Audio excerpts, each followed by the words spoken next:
everybody, it's Tracy Chen and welcome back to my channel, My Great Australian Dream. It's been a while since I've done a video. I've been traveling and there's just been too much going on. So I've been able to create content where I can, but having this whole setup and getting ready and all of that, it's been a busy time. As you know from my TikToks and Reels, there's just been so many changes. So anyway, in today's video, I want to talk about the recent 189 invitation round, what happened, some of the trends, and some of the things we can look forward to in the new financial year. I'll also give you a little summary of how you can apply for the 189 visa. I've done plenty of these videos, so feel free to scroll back and have a look. I'll put the link below in the captions as well.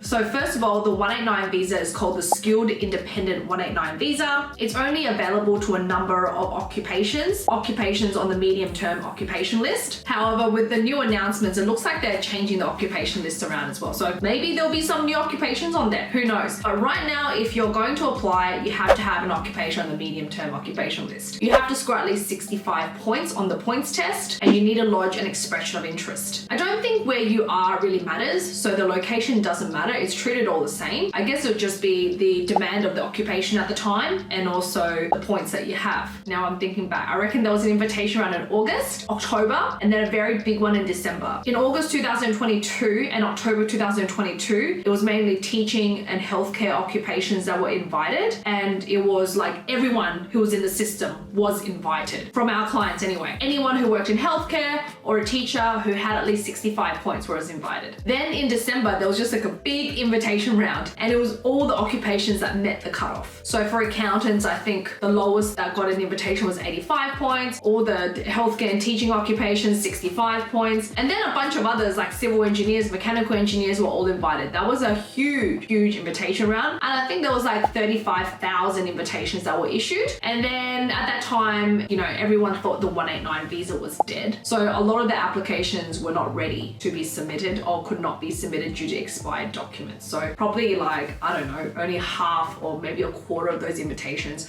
were able to be lodged. So I think what happened was, because they issued so many invitations, the department held back a little bit, and they were like, okay, let's see how many are lodged and how many are granted yet, so it's within our migration planning levels before we issue another invitation round. And 189 visas are being granted pretty quickly. So that cohort of applicants from December, a lot of them were getting their visa grants very quickly. And so by was it 2 weeks ago or last week? By May, when they just had the invitation round, yeah, it was last week. By the time they just had their invitation round, they already had a good understanding or a good picture of how many applicants there were, because the migration planning levels, like the amount of places there are for the 189 visa, is not invitations issued, it's visa granted. So I think that's why they held off for like 6 months. So from December all through the first half of the financial year, everyone's like super nervous, waiting for an invitation, and it didn't happen, but it did happen at the end of May, and it wasn't a big invitation round. So again, it comes down to the planning levels and the demand for the occupation, but all of our clients who we had submitted 189 for as a nurse or a teacher, they all got the invitation. So no problems there. So moving into the new financial year,